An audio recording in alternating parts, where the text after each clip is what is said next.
Viver juntos uma grande emoção. Sentir no peito uma explosão de amor.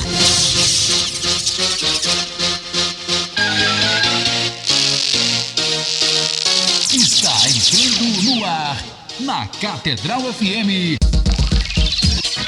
Deus é 10. Com o Padre Jojão.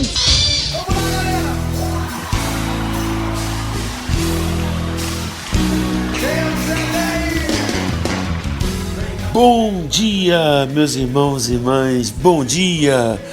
Hoje é dia de São Domingos, hoje eu celebro 27 anos da minha ordenação. Quero mandar um abraço para Conceição, que agora de dia está lavando os pratos, depois do café da manhã. Um abraço, Conceição, nossa coordenadora da liturgia da missa 12h30. Mandar um abraço para o Paulo, esposo da Eliana, pai do Fernandinho querido, nosso ouvinte, nosso grande capitão Paulo do Exército, e todos vocês ouvintes da nossa Rádio Catedral nesse dia de São Domingos, a turma da paróquia São Domingos Gosmão, na Tijuca. Vocês ouvintes, vamos agora caçar nossa Bíblia Perdida. Caçadores da Bíblia Perdida. O Senhor esteja convosco, Ele está no meio de nós. Proclamação do Evangelho de nosso Senhor Jesus Cristo, segundo São Mateus. Glória a vós, Senhor. Naquele tempo, Jesus foi à região de Cesareia de Filipe e ali perguntou aos discípulos: quem é que as pessoas dizem ser o Filho do Homem? Eles responderam: alguns dizem que é João Batista, outros Elias, outros ainda Jeremias ou algum dos profetas. E vós, retornou Jesus, quem dizeis que eu sou? Simão Pedro respondeu: tu és o Cristo, filho do Deus vivo.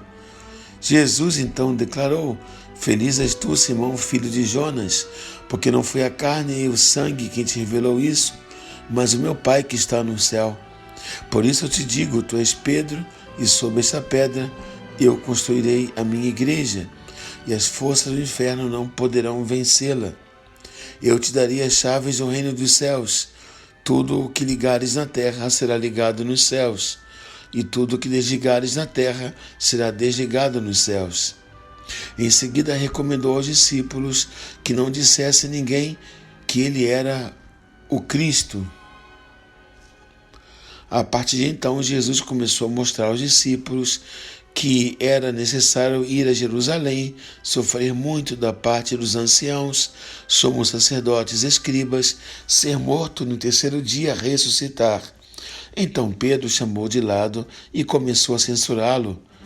Deus não permita tal coisa, Senhor, que isso nunca te aconteça. Jesus, porém, voltou-se para Pedro e disse: vai para trás de mim, Satanás. Tu estás sendo para mim uma pedra de tropeço, pois não tens em mente as coisas de Deus, e sim a dos homens. Palavra da salvação. Glória a vós, Senhor. Meus irmãos e irmãs, não tens em mente as coisas de Deus, e sim a dos homens. Jesus promete a Pedro o primado de sua igreja, mas pouco depois lhe responde duramente por ter manifestado uma ideia demasiado humana e errada do Messias. Nós devemos agradecer aos evangelistas o fato de nos terem apresentado os primeiros discípulos de Jesus tal como eram, não como personagens idealizados, mas como gente de carne e osso como nós, com as suas virtudes e seus defeitos. Esta circunstância os aproxima de nós e ajuda-nos a ver que o crescimento na vida cristã é um caminho que todos devemos fazer, pois ninguém nasce santo. Também nós temos nossas fraquezas, vaidades, enfim, ciúmes. Sabemos que Jesus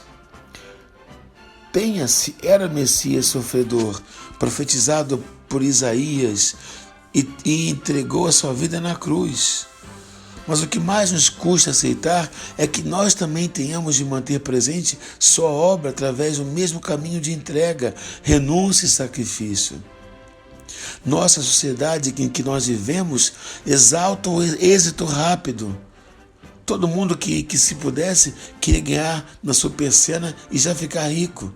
As pessoas querem casar e ter o mesmo padrão que os pais têm. Ter casa já própria, máquina de lavar, tudo que os pais têm em casa. Aprender sem esforço e, se possível, com modo divertido. E conseguir o máximo aproveitamento com o mínimo de trabalho. Uma vida light. É fácil acabarmos vendo as coisas mais como os homens do que como Deus. Tendo recebido o Espírito Santo, Pedro aprendeu por onde passava o caminho que devia seguir e viveu na esperança. Pedro aprendeu que o reino de Deus padece violência e é dos violentos, daqueles que lutam contra o pecado e pela virtude. Hoje contemplamos como as recomendações de Jesus se realizaram na vida de São Domingos de Gusmão, filho de família castelhana, abastada, que lhe infundiu as bases de sua profunda fé. Sentiu um grande desejo de levar uma vida cristã intensa. Domingos nasceu numa pequena vila chamada Caleruega, na região da velha Castela, hoje Espanha, no dia 24 de junho de 1170. Filho de Félix de Gusmão e Joana Daza. Pertencia a uma família rica, nobre e muito católica. Tanto que sua mãe e um de seus irmãos mais velhos, chamado Manes, foram beatificados. Jovem muito culto, nunca deixou de praticar a caridade para com os pobres. Aos 24 anos foi ordenado padre e foi nomeado cônego de sua diocese de Osma.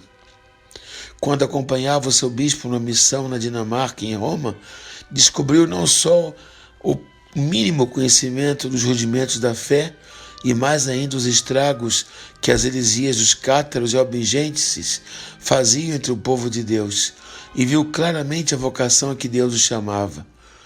O estudo e o aprofundamento da filosofia, teologia e sagrada escritura, para se poder dedicar à pregação aos hereges e ao povo, para convencer e instruir a fé de uns e outros. Um grande problema que temos hoje em dia, tanta gente deixa a fé católica porque não conhece a fé.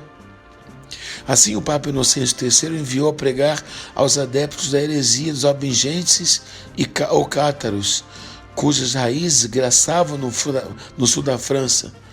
A heresia consistia em disseminar a doutrina da reencarnação entre os católicos.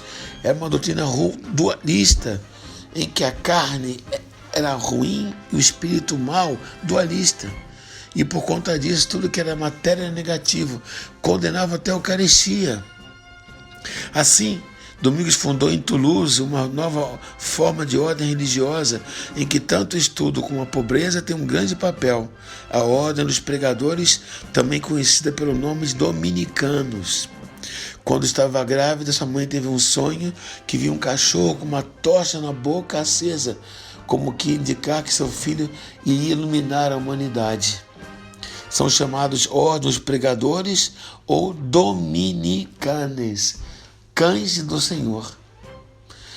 Em Domingos e seus seguidores cumpre-se o que Jesus diz: as raposas têm suas tocas e as aves do céu têm seus ninhos, mas o Filho do Homem não tem onde reclinar a cabeça, porque é uma ordem itinerante, não fica num mosteiro fechado, mas eles circulam de convento em convento pregando a palavra de Deus. Conforme explicam os escritos da ordem dos pregadores, o ideal de Domingos foi esse: falava com Deus ou de Deus. Fundador da ordem, fundou os dominicanos e as dominicanas. Foi convidado a representar a Santa Sé em missões difíceis que precisavam de diplomacia e da sabedoria de Deus, mas também foi santo do Rosário, o terço, para os simples, para os humildes. Fundou a ordem dos dominicanos que atraiu universitários. Fundou principalmente junto à Universidade de Bolonha, de Paris, e homens como Santo Tomás de Aquino, grande teólogo, fazem parte da história da Ordem Dominicana, jovens universitários. É uma ordem de grandes estudiosos, de grandes pregadores. Domingos morreu aos 51 anos. Morreu a 8 de agosto de 1221. E sua fama de santidade e testemunhos dos que conviveram com ele e os milagres a ele atribuídos à sua intercessão fizeram com que fosse canonizado apenas 13 anos após sua morte, através do Papa Gregório IX, que tinha nele um grande amigo pessoal. Foi enterrado na Catedral de Bolonha, onde venerado no dia do seu falecimento, 8 de agosto, que é hoje. Que São Domingos interceda pela Igreja e por todos nós, esse grande pregador da Palavra de Deus. Ele quis fundar uma ordem só com São Francisco, mas os dois são irmãos. Os franciscanos chamam Domingo de Santo Pai Domingos e os dominicanos chamam Francisco de Santo Pai Francisco. Por intenção do Santo Pai Domingos, abençoe-vos a todos, Deus Todo-Poderoso, Pai, Filho e Espírito Santo. Quero agradecer a Deus pelos 27 anos de padre que eu celebro hoje. E até amanhã, se Deus quiser, fiquemos na paz do nosso Deus que é 10. E agora com você, meu irmão querido, Padre Marcelo Rossi. Até amanhã, irmãos queridos. Muito obrigado pelo carinho de todos. Catedral FM apresentou Deus é 10. Com Padre Jorjão, Deus é 10.